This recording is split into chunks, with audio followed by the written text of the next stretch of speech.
Alright, welcome to your video for lectures 18 and 19a.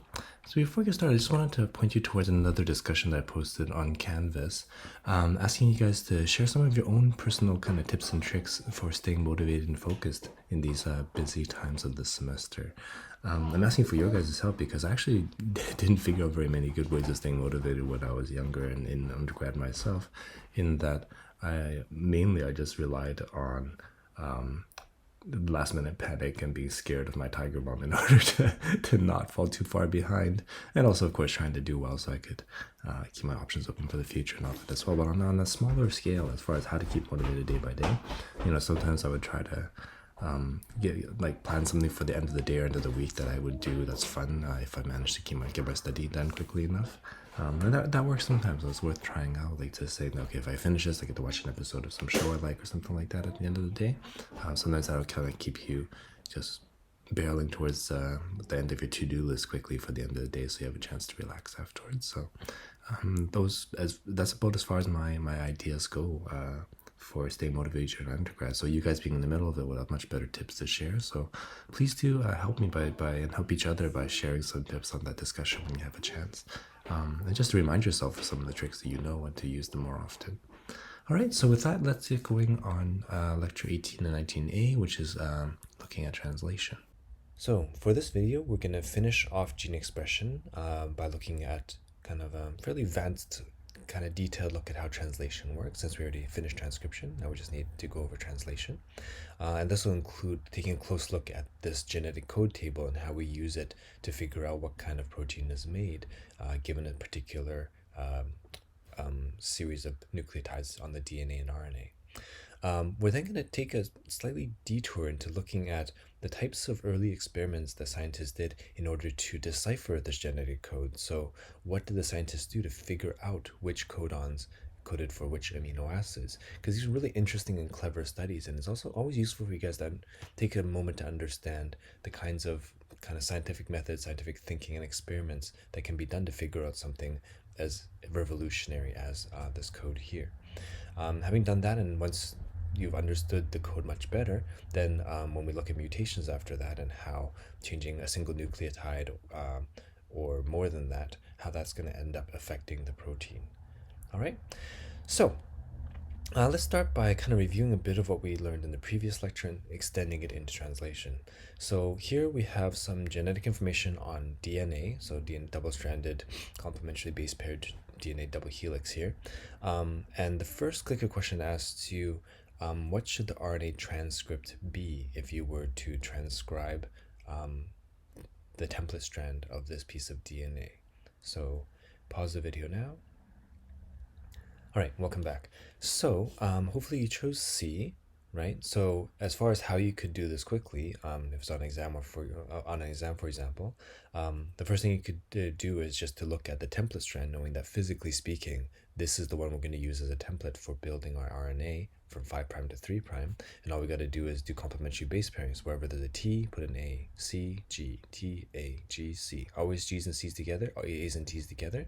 The only thing to watch out for is that when there's an A in the DNA, there is no T in RNA. There's only a uracil instead of the T. All right, so if you did that, you can get the code that way. But an even faster way is to look at the non-template strand, also known as the coding or sense strand, right? And just copy this whole code over. So AGACA, AGACA, just copy it all, but when you get to a T, make sure you change it to a U, because that's going to be on RNA, which doesn't have thymine, it has uracil instead. All right, this works because this is complementary to this is complementary to this. All right, so it ends up being the same code other than U instead of T. All right, that's two different ways of getting this answer. All right, so now that you've transcribed from the template strand to the mRNA for this very, very short gene, what do you think the anticodon of the first tRNA should have? So we're kind of getting ready to start translation here. I'm going to bring in the tRNA. What should the anticodon on the first tRNA be? So you can pause the video now. All right, welcome back. So the correct answer, and this is a difficult question, is E. So if you got E, that's great. So remember that from your pre-lecture videos that translation starts at the start codon. So if you're reading from 5' to 3', it starts at the first AUG that you find on the mRNA. So if that's the first thing we're going to translate, then the anticodon for the tRNA that matches this AUG codon must be complementary to it, UAC, if we list it from 3' to 5' in anti-parallel direction to the mRNA.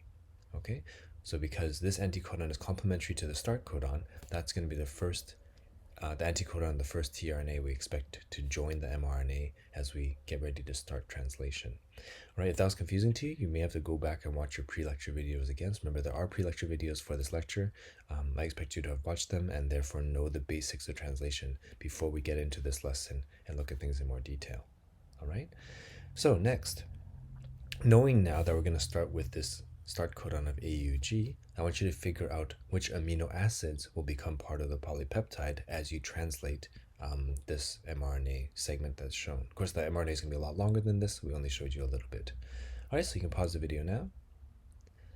All right, welcome back. So hopefully you chose A, right? So AUG, if you're trying to figure out what amino acid that codes for, notice that it shows on this table, first letters on the left, second letter on the top, third letter on the right.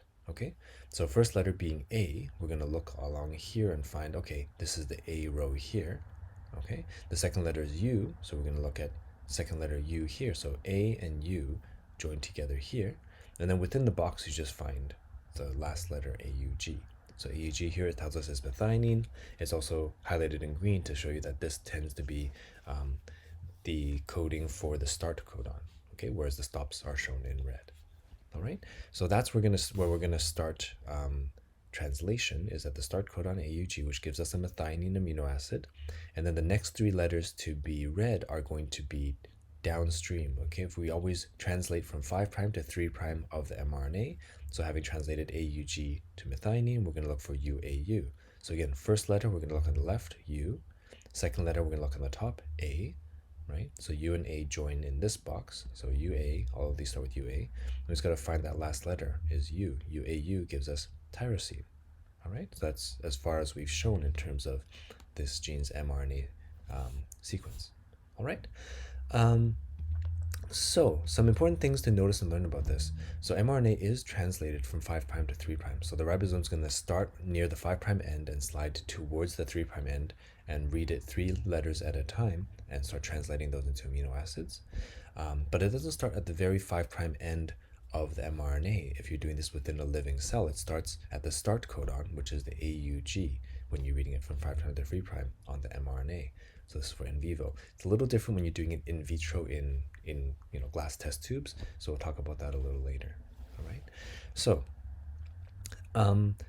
there are some, if you notice now, that since the start codon's here, there's a bunch of mRNA nucleotides here that do not get translated at all.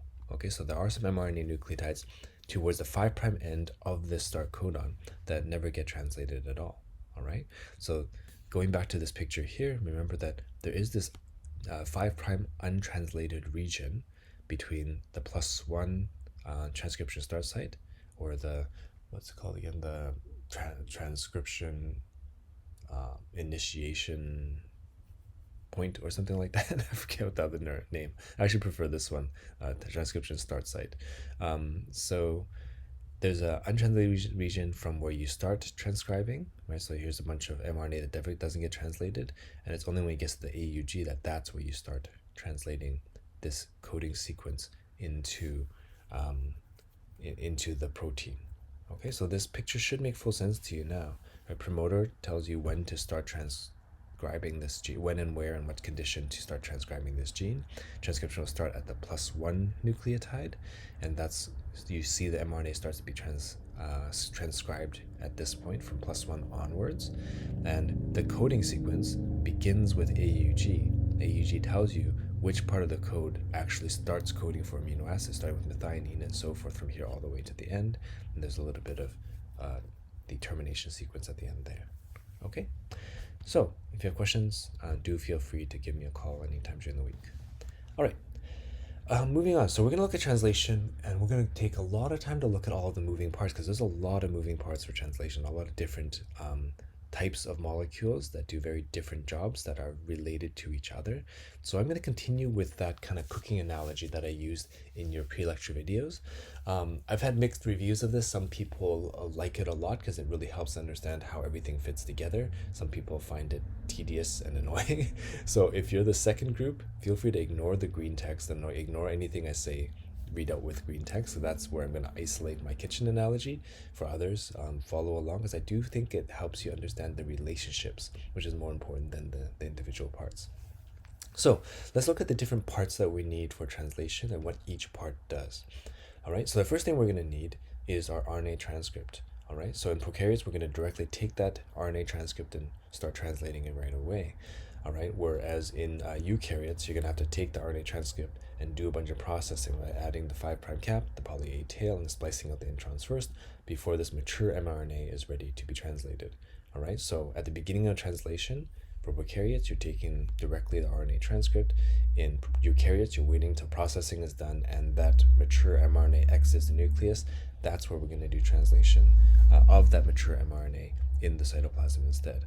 All right, so that's a part that we need for translation because that is what provides us with the genetic information from the gene. It gives us the recipe for making the protein we want to make. All right, so that genetic information tells us how to make our polypeptide or protein, right? So for analogy, that recipe tells us how to cook something, some final dish that we're going to serve or use. Okay.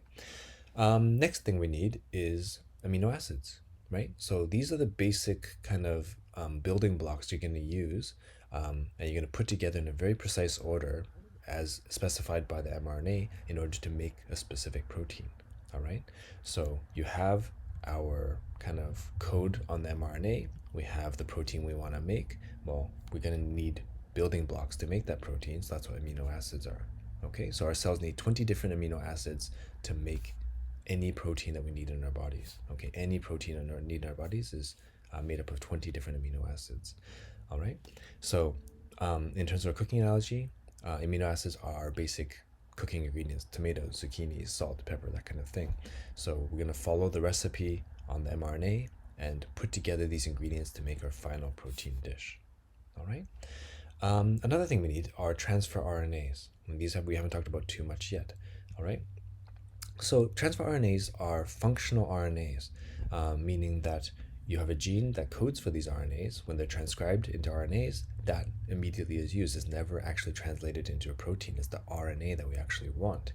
All right. So there's a whole bunch of these different RNAs, and each one has a very specific anticodon on it. And you can think of the anticodon kind of like a label, because that label has to match the amino acid that's also attached to it, right? Because the point of the transfer RNA is to deliver the amino acid to your translation location so that you can use those ingredients to start building your protein, right?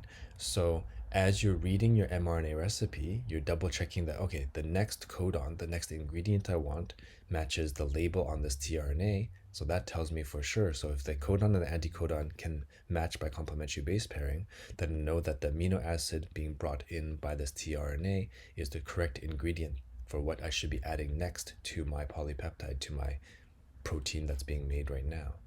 All right, so you can think of these transfer RNAs like all of these little containers here. They each contain a different amino acid, but they each have a very specific anticodon label so that we can make sure whenever we're binding it to the codon that the label matches the codon, therefore the amino acid is the right one to be added next to our dish. Okay? Now, ribosomes. What do we need ribosome for? So, I mean, if all you had is a recipe and a bunch of containers containing ingredients, you're not going to get a dish. You need a cook. You need someone to actually read the recipe and carefully compose the dish.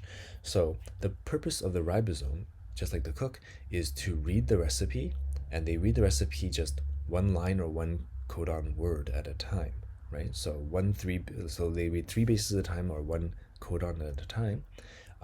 And then as some elongation factors bring in different tRNAs, right? The cook, besides reading the recipe, reading the codon, it also double checks to make sure that the tRNA bringing in the next amino acid has the correct anticodon to match that codon. All right. If that's the wrong ingredient, if someone passed them a tRNA with an anticodon that is not complementary to this codon, it'll kick it out and grab a different tRNA. Again, double check, is that the right label for this codon? No, kick it out. And eventually, when you have the right tRNA with the right anticodon to match the codon, that's when she will take that ingredient, the amino acid, and add it to the dish, to add it to the polypeptide chain. All right, so that's the job of the ribosome, is to organize translation, to make sure we're reading one codon at a time, to make sure that the next tRNA that comes in is the right one, to double check that the amino acid that's going to be added to the polypeptide chain is the correct amino acid. All right, so together, these anticodon tRNAs, there has to be a lot of them because you have 20 different amino acid ingredients, right? And each of those has to have its own unique label so you don't add the wrong ones. So if you kind of add up all the different tRNAs that exist in your body, you can kind of think of it as kind of the mise en place of the kitchen. If you watch any cooking shows, right, you know that they pre-cut and wash and prepare all the ingredients in advance. You can think of this like in your body, you will have many different tRNAs, each holding a different amino acid, ready to be put into use through translation to make a protein. All right, so each of these little tRNAs holds a specific amino acid and is labeled properly, right? Then, therefore, once that's all set up and all these tRNAs are loaded with amino acids, then the ribosome has what it needs to grab the right ingredient and put it together to form our final protein. Just like the cook can grab any of these little dishes of prepared ingredients and add it into the dish. Okay, so as long as there's ribosomes, as long as there are tRNAs loaded with the correct amino acid, you can take any recipe from the cookbook or any gene from your entire genome and transcribe and translate it to produce the protein that it codes for. Okay, another part that's needed. So it seems like we have everything we need at least to make one dish, but then once you're done using the amino acid from a tRNA, then that tRNA is now missing its amino acid, basically like an empty container, right? So we need something that's going to refill this container, that can add a new amino acid to this tRNA so we can reuse it, all right? So who refills the tRNAs? Well, there's a whole class of enzymes called amino acyl tRNA synthetases, right? Really long name, but it kind of makes sense. So this here is tRNA, right? If you add an amino acid to it, this is an amino acyl tRNA, meaning it's a tRNA with an amino acid added to it. So that's what this first part of the word means, is amino acyl tRNA is a tRNA with an amino acid attached. So an amino acyl tRNA synthetase is an enzyme that synthesizes this. It's an enzyme that takes a tRNA and an amino acid and joins it together to make an amino acyl tRNA. Right? So the wording actually makes a lot of sense when you just break it down. All right, so amino acyl tRNA synthetases are kind of like the prep cooks, right? Their job is not to do any cooking. Their job is to just take the correct ingredient, the correct amino acid, and put it in the right bowl and stick it onto the right tRNA. All right, so there's a whole bunch of these enzymes that grab tRNAs, grab the correct amino acid, and join them together, and just keep doing that to reload the tRNAs so that we have these amino acyl tRNAs ready to make more proteins. Okay, so that's kind of gone over all of the different moving parts needed for translation. As a review, I'd suggest that you pause the video in a second when I say so, and see if you can name all the parts shown here and kind of walk through one more time how they all fit and work together. All right, so take a minute to do that now. Pause the video. Okay, welcome back. Just review. Here we have our whole genome, right, showing all of our chromosomes and therefore every single gene that we possess. And if you were going to express one of those genes, you would first have to transcribe it onto RNA, right, to copy that recipe onto a recipe card. And then you would send it to the ribosome, to the cook, to translate.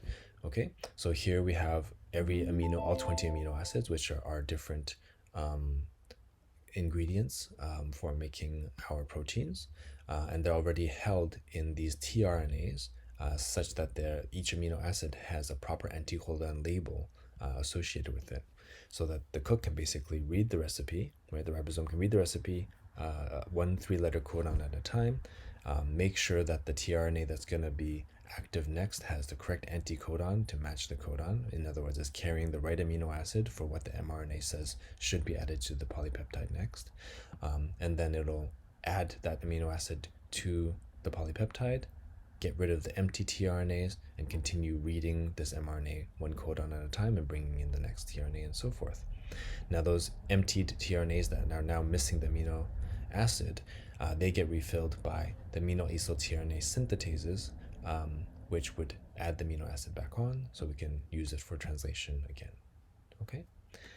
Okay, moving on. So, let's go through a few more details about kind of what a protein is like, because we've talked a lot about DNA and RNA in your pre-lecture videos in terms of their structure, how they're bonded together, the 5' 3'. So that's a good foundation for, so looking at RNA as a good parallel, is a good foundation for you to understand protein structure, because at the beginning anyways, there's a lot of similarities between how RNA and proteins work and their structure. So in blue is protein, information, in red is RNA information. So amino acids and proteins are very much like nucleotides and RNA strands. So these are the monomers or the simple subunits, and this is the bigger thing that we build out of it. So we join amino acids to make proteins, we join individual nucleotides to make RNA strands. All right. So in RNA, just as a kind of starting foundation way of understanding amino acids and proteins, each individual monomer, each nucleotide, has two groups that are always the same. There's always sugar, in this case a ribose sugar for RNA, and there's a phosphate group. Okay. For every amino acid, there's also two groups that are always there. There's always an amino group and a carboxyl group. Okay, so carboxylic acid and an amino group. Now, what makes each nucleotide unique is the third part, which is the nitrogenous base. So there's 4 different bases in RNA. So there's A, G, C, and U. All right. So those 3 different bases give us 3 different nucleotides. For amino acids, similarly, they always have amino group, always have a carboxyl group. It is the R group that sticks off of this middle carbon that makes it different. So there's 20 different R groups to make 20 different amino acids. Okay, so that's the only unique part is the R group or the base. All right. Now, when you start joining them together, RNA's strands are made by joining together nucleotides with their repeating parts, right? So sugar, so phosphate, sugar. So a phosphate joins with a sugar with a phosphodiester bond, and you now have phosphate, sugar, and you basically build a chain of phosphate sugars with the bases sticking out on one side. And when you're done, there is a directionality to the RNA in that there's a 5' end where the phosphate group is, and the 3' end where there's no phosphate group. Okay? Now, amino acids and polypeptides are similar in that you are again going to join together the repeating parts. So amino and carboxyl groups can come together and join, in this case with a peptide bond instead of a phosphodiester bond. Okay? And the end result is you have a chain made with the common segments of all amino acids. So you see NCC, NCC, NCC, so forth. Okay? And it's the unique parts, the R groups just stick out the side there. Okay? When you're done joining together a bunch of amino acids or polypeptides also have a directionality. There's an end, there's an amino end and a carboxyl end. The reason we call it the amino end N is because notice there's a nitrogen there, and the carboxyl end is the C end because it has a carbon at that end. Okay? So we've formed a backbone with the repeating phosphate and sugar parts of every nucleotide, joining those together to form a chain of phosphate, a sugar phosphate backbone. Okay, and then the unique parts, the bases, kind of stick out from that chain. Same goes for our polypeptide, in that the amino and carboxyl groups have joined together to form a repeating kind of boring chain, and what makes it interesting is these unique R groups of each amino acid sticking out from that backbone. Okay, so one more really cool relationship between RNAs and proteins is if you read the bases of an mRNA molecule from 5' to 3', they correspond to the sequence of amino acids on the polypeptide from N to C. Okay, so that's kind of the direction it goes. So if you read from 5' to 3' and figure out what amino acid corresponds to each codon, then you would find out what the polypeptide will look like from the amino end to the carboxyl end. Okay? There's a few more details about the proteins. So that relationship between mRNA and protein kind of gives us the primary structure. So whatever the raw code is on our mRNA for eukaryotes or RNA transcript for prokaryotes, that's going to determine the sequence of exactly which amino acid gets joined together in what order to form this chain of specifically ordered amino acids. From there, though, the 3D structure is made through different bonds and interactions between sometimes R groups, sometimes the nitrogen and carbon backbone. So primary structure is just the order of amino acids. Now, as this polypeptide is formed, there are certain parts that will form these secondary structures. So through hydrogen bonding between the backbones, you can form these alpha helices or these beta pleated sheets. All right. Now, these basic structures can just coil up certain parts and double up certain parts of the chain or initial chain, but then tertiary structures, when you take those secondary structures and other parts of the polypeptide and fold it together into a very specific three-dimensional shape. All right, so you see that this is a very specific shape, which also contains some portions that are in alpha helix, some portions that are in beta pleated sheets. Okay, these tertiary structures formed by different interactions. There could be positive and negatively charged R groups that will come together in a salt bridge. There can be amino acids coming together to form a very strong disulfide bridge. There's also hydrogen bonding as well, all right, to help form that 3D shape. So therefore, positioning of these R groups, the ones that form these strong bonds that hold the 3D shape, they're quite important to protein function. Now, there's also a quaternary structure for certain proteins that are made up of more than one polypeptide, like say hemoglobin has 4 different subunits. So sometimes you'll have to take these perfectly formed 3D structures of polypeptides and join more than one of them together to form the final working protein. Okay, so polypeptide is a good general term for a bunch of amino acids joined together, right? But you may not call it a protein if that is just a subunit of a larger protein. It's the large working structure that we would call the final protein. So this is one polypeptide, which happens to be one of 4 subunits for this larger protein, working protein.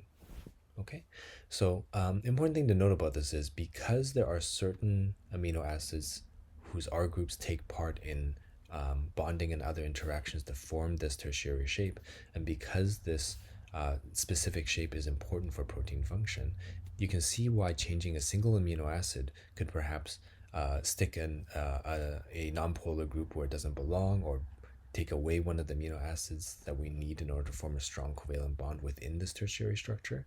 So you can see why messing up a single base and changing that amino acid can end up strongly affecting the function of the protein and producing a strong phenotype. We see this in sickle cell anemia, which is caused by a single base pair mutation, and also some forms of cystic fibrosis as well, also caused by just changing one letter of a gene's coding. So, excuse me. Moving on, let's take another closer look at our transfer RNAs. So, a tRNA is usually around 70 to 80 base pairs long. So basically, you can imagine that there's a gene that codes for each of these tRNAs, and when it's transcribed, that mRNA folds itself up into this shape to be useful right away as a tRNA. So what's interesting about the tRNA is that it actually has many different parts that base pairs with itself in order to form these 3 to 4 loops where they, after the loop, it would base pair with itself to form a more stable structure. One of these loops, this one down here, has an anticodon that specific, so these 3 letters of the anticodon complementarily base pairs with the codons on the mRNA. All right, and then on the other side, there's an amino acid that attaches to one of the free ends, the 3' end of the tRNA. And that amino acid must be specifically added by the correct aminoacyl tRNA synthetase to make sure that that's the right one that matches this anticodon, which matches this codon. Okay, now this kind of tRNA here is flattened out just so you can clearly see that it's a single strand of mRNA and that it base pairs with itself here, here, and here as well to stabilize itself in this shape. But the actual tRNA is actually folded together even further to form a very specific kind of 3-dimensional shape so that it can fit into a ribosome properly. So if there are other mutations such that there may not be the correct kind of bonding between these segments to form the loops, then that 3D shape may not fit into the ribosome anymore. Okay? And let's take a look at a few more details about the ribosomes as well. First, focusing on prokaryotic ribosomes. So, in prokaryotes, ribosomes have large and a small subunit. In eukaryotes as well, there's a large and small subunit. Here we have 50S and 30S is how we describe the large and small subunits of a ribosome in a prokaryote. This S stands for Svedberg, so Svedberg, Svedberg units. It's kind of like an old school measure of molecular size. Essentially, they put it into a tube with particular things in it and then spin it really, really fast in a centrifuge and see how fast it moves down or where it ends up as a way to figure out, in general, how big these things are, how big this unit is compared to this unit. You'll find strangely that this is not the same as mass. It's not as though this weighs 50 micrograms, this weighs 30 micrograms, because you'll notice later on when we describe the final ribosome, when the large and small subunit come together, we call it the 70S like ribosome, right? So 50 plus 30 should be 80, but it's actually 70 when they're together, because when they're stuck together, they, I guess, complement each other in such a way that the final size is a little smaller than you might expect looking at the two subunits separately. Okay, so don't be thrown off by those numbers. Just remember what the numbers are and remember that they don't actually add up properly, because this is not a unit of mass, it's a measure of molecular size in a vague and old school kind of way. Okay, so not important details there, just wanting to hopefully make you less confused rather than more. All right, so if we look closely within each of these ribosomal subunits, you'll find that they contain a mixture of protein and RNA. We call these ribosomal RNAs because their RNA is found inside of a ribosome. Okay, so the large subunit has these 3 pieces of RNA. The small subunit has this 1 piece of RNA here. Okay, again, they're measured in these weird Svedberg units. Now, we know that the ribosome is organizing the careful reading and translation of the mRNA. But interesting thing to notice is that when it comes time to form the peptide bonds between amino acids to build the polypeptide, it's actually not the protein portion that catalyzes that reaction between amino acids, that bonding between amino acids. It's actually done by an RNA, right? So about 15 to 10 to 15 years ago, like that recently, is when we discovered our first ribozyme, an enzyme that catalyzes the formation of peptide bonds. That's actually an RNA instead of a protein. Right? We used to think it's a protein because we never realized that RNAs can be enzymes at all. So we now call these ribozymes, enzymes made out of RNA instead of protein. Okay, so having gone through all those details, let's do a quick clicker question just to summarize this. Okay, so feel free to pause the video now until you've figured out your answer. All right, welcome back. So hopefully you chose E. Let's explain why. So starting with the first one. So a mutation in the DNA can definitely affect the tertiary structure of a protein, because if you notice all these different interactions, there should be 2 hydrophobic R groups here that help them to kind of join together to hide away from the hydrophilic environment outside of that. So if one of these becomes hydrophilic, we're going to not have these jammed together anymore. Salt bridge between slightly positive and negatively charged R groups, right? If one of them becomes both positively charged, they're going to, instead of attracting each other, they're going to repel each other, and that's going to open up this part of the protein that's supposed to be stuck together. There's also disulfide bonds between 2 R groups here. If one of them is mutated, this is going to break apart as well. Right? So many ways in which a mutation can mess up the specific 3D structure of a protein. Now, some people think of tRNAs as just these things that magically appear in cells and just are there all the time, but remember that these are made from genes. These are transcribed from genes. So if you have a gene for a tRNA, then that gene can be mutated, and that mutation could happen to be at the code, the part that gets transcribed into the anticodon. So that can mess that up as well. Now, since the ribosome uses RNA, ribosomal RNA, to catalyze the peptide bonds between amino acids, then again, if you have a mutation in that in the gene for that ribosomal RNA, then you're not going to be able to make that peptide bond. And also cell shape, as we've seen with sickle cell anemia, can be affected by a single mutation, just because of how those mutations affect the folding of proteins that may affect cell shape. Okay, so therefore E is correct. All right. Let's now look, now that you know all the parts really, really well, finally let's look at how they work together to do translation. So as a quick overview, you'll notice that translation has the same three general steps as transcription. In the first step is initiation. And in initiation, just like for transcription, you're just getting all the parts assembled together. In this case, the parts include the ribosomal subunits, small and large, as well as the first tRNA, which has an amino acid attached, and the mRNA, which is holding the code. So we're going to take all these parts and just join them together. Once we're done that, initiation is finished. So once initiation is done, step 2 is elongation, is when the ribosome is going to slide along the mRNA and start using that code and reading that code and using those tRNAs to build the polypeptide chain, okay, using the mRNA code. And then when we finally get to the stop codon, then termination happens. So at the stop codon, we know that we've finished translating the entire gene into a polypeptide. So at that point, we're going to release our polypeptide, release our two ribosomal subunits, release any leftover tRNAs that have been used up, because we're done. We're done translating this gene. Okay, so let's look at each of these steps in detail, starting with the first step, which is initiation of translation. So we're going to start by focusing on how initiation of translation works in prokaryotes first, because it's a little bit simpler, and then we're going to look at eukaryotes right after that. Okay. So initiation of translation involves a bunch of different initiation factors, which I don't expect you to memorize. I mean, essentially in the picture it's just initiation factor 1, 2, and 3 here. But instead we're going to focus on kind of step by step what's happening with the ribosomes and the tRNAs instead. Okay, but know that there's a bunch of initiation factors involved that help organize all of this binding. Okay.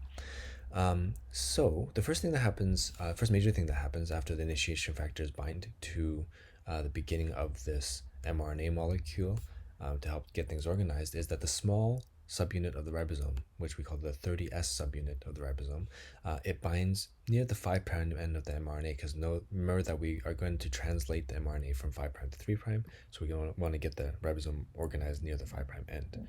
Now,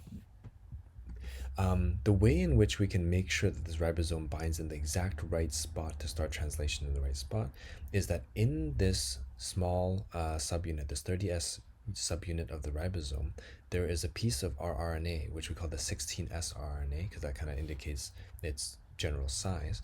That 16S rRNA molecule has a sequence that is complementary to the Shine-Dalgarno sequence on the mRNA. So you can imagine that near the 5' end of every prokaryotic mRNA molecule, there is a Shine-Dalgarno sequence that tells the small ribosomal subunit where to bind, because the small ribosomal subunit has this rRNA that is complementary to the mRNA. Okay, so by base pairing between the rRNA of the small ribosomal subunit and the Shine-Dalgarno sequence found on the mRNA, we've now lined up the small ribosomal subunit at the exact right starting point of this mRNA molecule. Okay, so having gotten that in the right spot, we then want to bring in our first transfer RNA, our first tRNA, and we call it the initiator tRNA because it's there during initiation, right? Now, as we mentioned before, that's always going to be matching with our start codon, which is AUG, and therefore the anticodon says UAC to be complementary to AUG. So that initiation tRNA has the right anticodon to bind to AUG, and the amino acid that it brings with it is a modified methionine called N-formylmethionine. Okay, so this is what we find in prokaryotes. Eukaryotes is a little different. So that binds the start codon on the mRNA just to get it in place in the middle of this complex that's forming right here.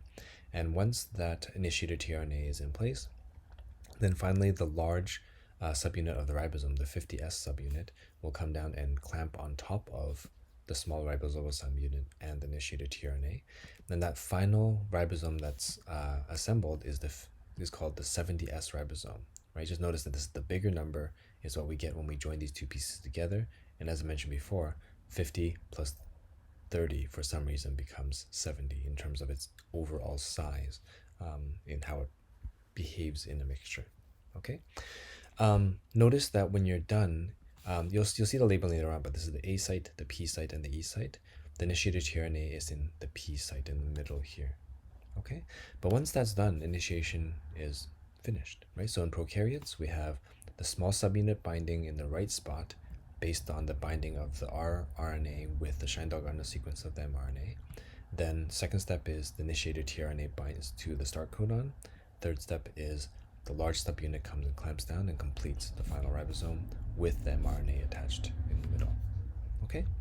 Now let's look at how this works in eukaryotes. So let's look at some similarities and differences.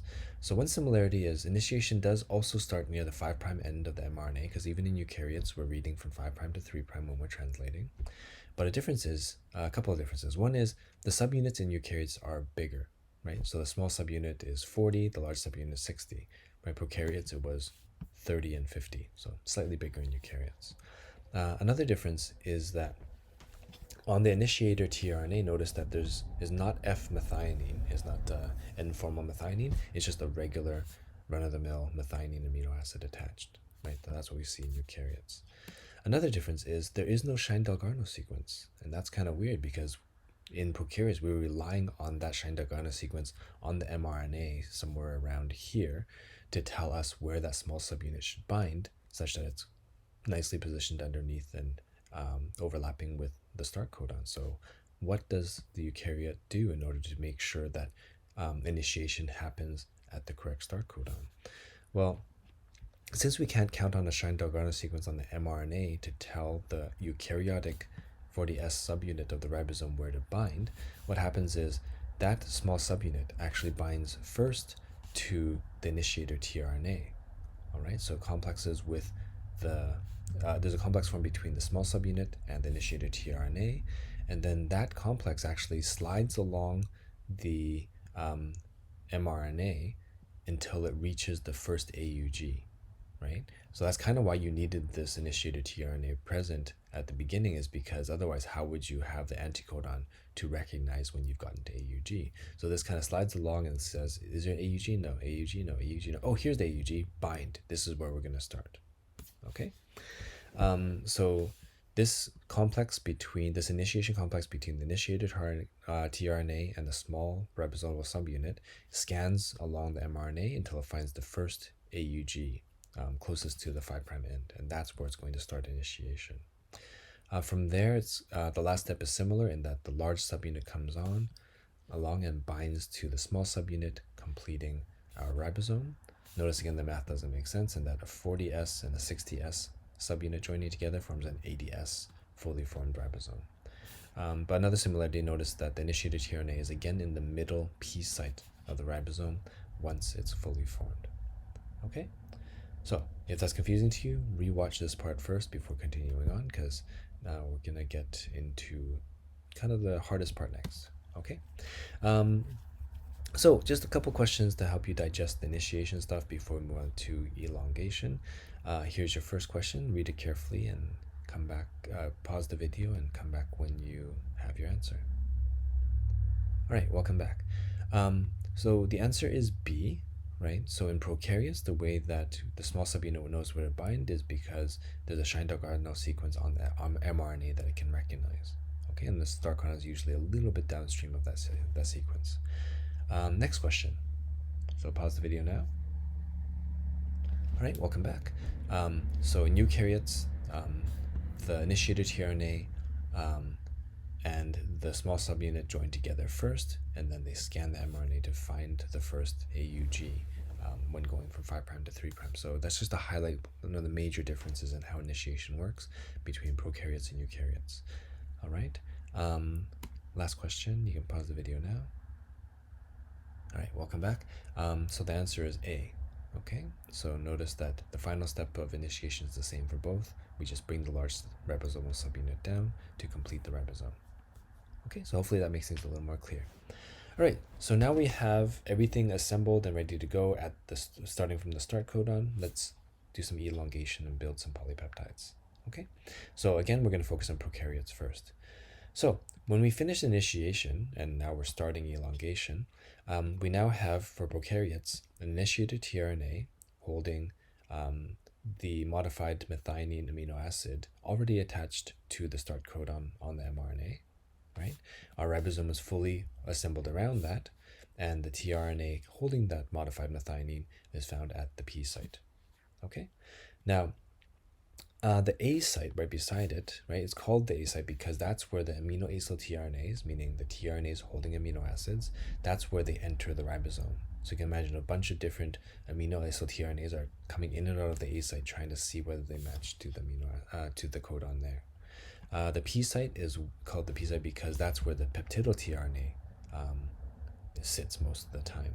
So while the polypeptide chain is growing and we're waiting for the next amino acyl tRNA to arrive, the tRNA attached inside of the P site is holding the growing polypeptide. Okay, so peptidyl tRNA means the tRNA holding the polypeptide. The E site is where the tRNA exits, where once it's used up as amino acid and it's not useful to the ribosome anymore, it gets ejected out of the ribosome at the E site. Okay, so that's the three sites and why they're named what they're named. All right, so what happens during elongation? Let's take it step by step. First thing is we get a specific elongation factor called EF2. So EF stands for elongation factor, TU stands for thermal unstable. You don't have to memorize that, it's just explaining why it's called TU. So this elongation factor binds to different amino acyl tRNAs and helps to get it into the ribosome. So helps position it inside the A site so that we can see whether anticodon and the codon match, right?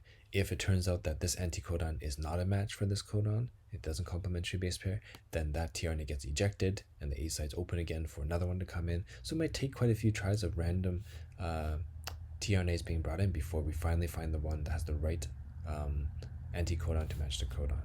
So once we find one, once the one that is brought in by EF2 actually has the right anticodon to match the codon in the A site, then the ribosome changes shape to do a couple of things. By changing shape, it basically kicks out the EF2, which we don't need anymore because it's delivered the correct amino acyl tRNA now.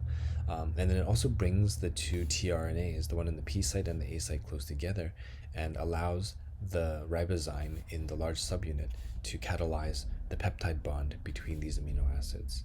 All right, so this bond, while it's forming this peptide bond, it also releases the older amino acid from its tRNA, so it's now attached to the newer tRNA via that new amino acid. Okay, so notice that the newest tRNA is now holding the polypeptide. The older tRNA has lost its amino acid. It's ready to get out of here. Okay, you'll notice another word here that you haven't seen before, which is ternary complex, which is basically just a general way of saying a complex that has three parts to it. Quick thinking is, what are the three parts? You can pause the video and try to figure it out. Okay, welcome back. So the three parts would be the tRNA, the amino acid, and EF2. So these three things joined together we can call the ternary complex. Okay, so far we've brought in the correct amino acid because the tRNA holding it has the right anticodon, and EF2 helped to bring it here, and then it skedaddled. And once the right amino acyl tRNA arrived, then we make a peptide bond transferring the old to the new, and then we're going to see what happens next. Right, so having brought in the right amino acyl tRNA, having made the peptide bond, next thing we're going to do is translocation, which means that we're going to move down to the next, to read the next codon. So if we imagine that the ribosome stays still, we're going to move everything else to the left. You can imagine either relative direction. You can also think of it as the mRNA stays still and the ribosome slides right. Either one works. But for this picture, let's just say ribosome stays still. We're going to slide everything to the left 3 letters to read the next codon. Okay, so the way that happens is there's another elongation factor, so not EF2 but EFG, right? And this EFG basically jams itself into the A site, and as it does so, it basically shoves these other two tRNAs to the left, right? So shoves the one from the A site to the P site, the one from the P site to the E site, right? Kind of like if you've watched The Simpsons. I don't know if do people still watch The Simpsons in your generation. There's a particular opening sequence where Homer jams himself into this end of the couch, and everybody has to shove down, and the one at the end pops off.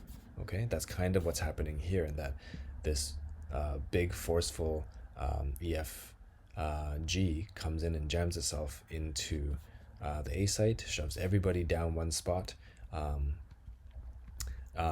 and you'll find that the one that ends up in the E site ends up, oops, sorry, the mouse pointer.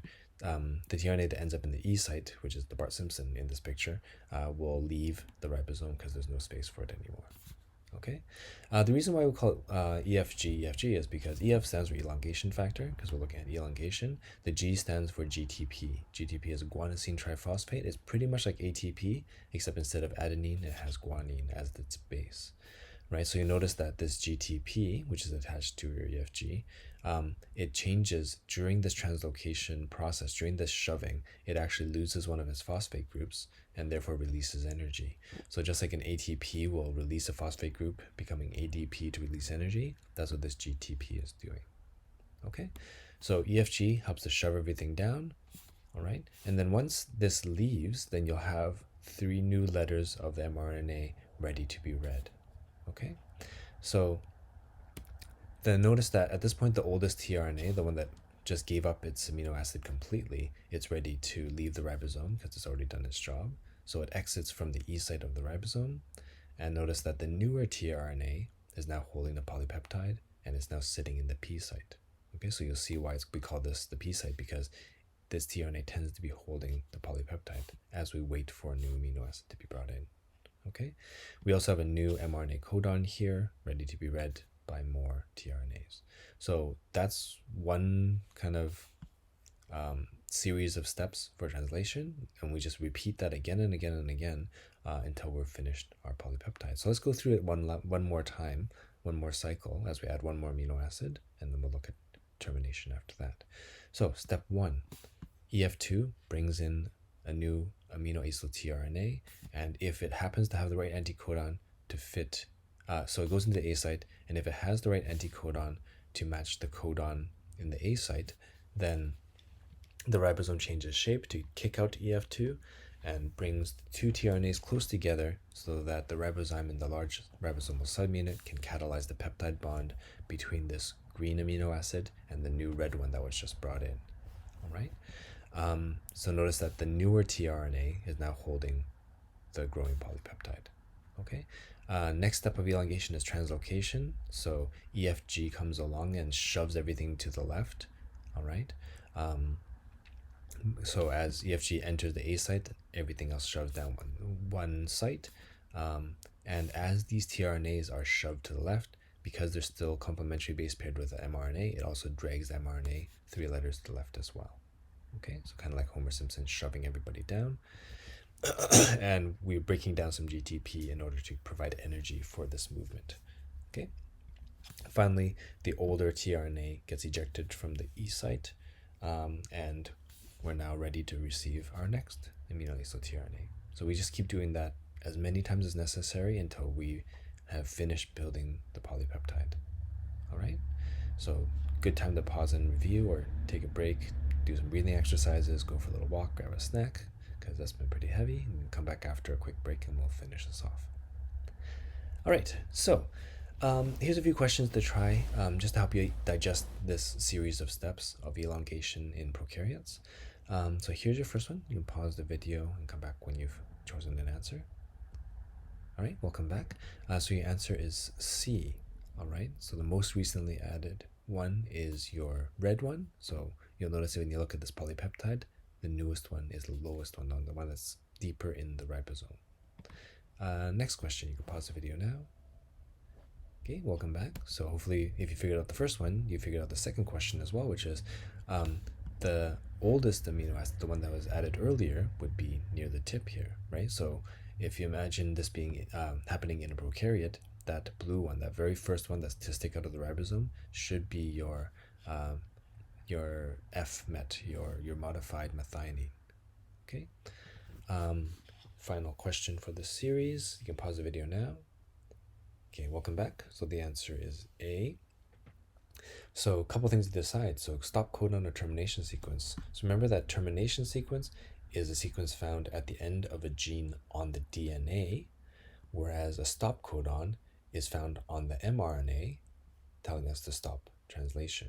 Okay, so termination sequence terminates transcription, and it's found on the DNA. Stop codon terminates translation, and it's found on the mRNA. Okay, and stop codon happens, so translation stops when it gets to the A site and not the P site, and you'll see why in a second. Okay, but first let's look at elongation in eukaryotes. There are some slight differences, but there's just different factors. So it's not EF2 and EFG, it's some different factors with different names, but I'm not going to get into it for this course. Okay, so just know the differences between prokaryotes and eukaryotes for initiation of translation. You don't have to worry about it for elongation. So let's look at termination of translation in prokaryotes. So notice that at this point, we've been translating a while and we have this polypeptide with multiple amino acids now. So we just got to this UAA codon has reached, on the mRNA has reached our A site, right? And that happens to be one of the 3 different stop codons found in the genetic code. Now, these stop codons don't actually code for any specific amino acids. There's no tRNA with an anticodon that matches a stop codon. So therefore, no more tRNAs are coming in, no more amino acids are being added to the polypeptide. We're done translating. This is our final polypeptide right here. Okay, so instead of having a tRNA come into the A site now, right, a protein release factor 1, comes into the A site instead, and it binds to the stop codon in a way that's not based on base pairing, in a different way. So this release factor, one important thing that it does is it separates this finished polypeptide from the tRNA that's holding it, right? So it breaks that particular bond, right? And when that happens, then the cell knows that translation is done and it's time to release all the different parts. So any remaining tRNAs that were still attached get released. The polypeptide that's finished gets released. The small and large subunits of the ribosome open up, and the mRNA is released as well, although it still exists and can be continuously translated by additional ribosomes as well. Okay, but all of these parts, the subunits and the tRNAs, can be reused. Although for the tRNAs, you do need to add new amino acids on first, so you'll need some tRNA synthetases. Okay, so that's pretty much it for translation. I know that's a lot of information there. Those of you who have taken MBB second year courses will know this even better than me. But for the 202 exam, I've given you kind of the level of detail I want you to know. But it is still a good idea to read your textbook, watch some more videos, just to make sure you understand this backwards and forwards. Okay, so that's it for this lecture. Before I go, I'm just going to leave you with a video that's more recent of Caleb, where Katie had spent the day teaching him the alphabet song, actually, which she doesn't quite get right herself. And so this is what happens when we have one kid teaching another, but it's progress and it's kind of cute. So I hope you enjoy and have a great day. Hopefully I'll talk to you again soon. Bye. A B C D E F G H I K K L M N O P Q